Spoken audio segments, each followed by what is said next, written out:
Double ইঞ্জিনের সরকারের সময় সবকিছু সম্ভব। সোমবার ত্রিপুরা মধ্যশিক্ষা পর্ষদ পরিচালিত উচ্চ মাধ্যমিক পরীক্ষা কেন্দ্রে নিয়ম ভঙ্গ করে প্রবেশ করে তা প্রমাণ করে দিয়েছেন বিধায়ক তফাজ্জল হোসেন।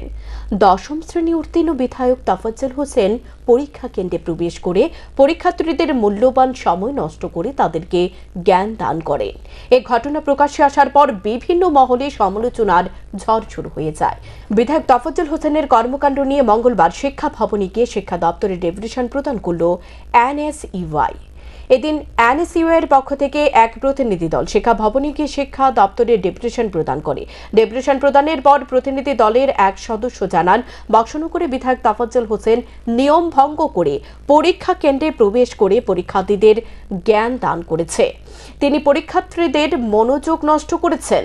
তিনি দাবি জানান, বিধায়ক তফাজ্জল হোসেনের বিরুদ্ধে মামলা দায়ের করা হোক এবং তার বিরুদ্ধে আইন মোতাবেক ব্যবস্থা গ্রহণ করা হোক। বিধায়ক তফাজ্জল হোসেনের কর্মকাণ্ড নিয়ে ইতিমধ্যে সমালোচনা শুরু হয়ে গেছে বিভিন্ন মহলে।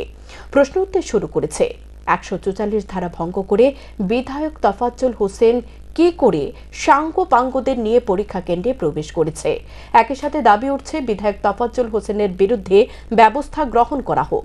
এখন দেখার ত্রিপুরা মধ্যশিক্ষা পর্ষদ কি ব্যবস্থা গ্রহণ করে। গতকালকে আমরা দেখলাম বক্সনগর নগর উচ্চ বিদ্যালয়ের মধ্যে সেই বক্সনগরের বিধায়ক বিনা অনুমতিতে তার দলবল নিয়ে পরীক্ষা চলাকালীন সময়ে পরীক্ষা কেন্দ্রে গিয়ে সেখানে ছাত্রছাত্রীদেরকে ডিস্টার্ব করেছে।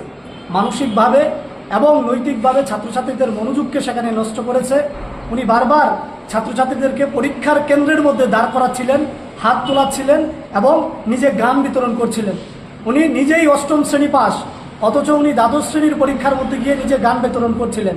ছাত্রছাত্রীদেরকে বলছিলেন ব্যাড লাক, করে বলছিল সরি গুড লাক। অর্থাৎ এইগুলোর মধ্য দিয়ে ছাত্রছাত্রীদের যে উনি মনোযোগ নষ্ট করলেন এবং ছাত্রছাত্রীদের ডিস্টার্ব করলেন। গোটা রাজ্যের মধ্যে থেকে আমাদের কাছে অভিভাবকরা ফোন করছে এবং এই বিষয়টা নিয়ে প্রতিবাদ জানানোর কথা বলেছে। আমরা নিজে থেকেই এসেছি, ছাত্রছাত্রীদের কথা চিন্তা করে এসেছি।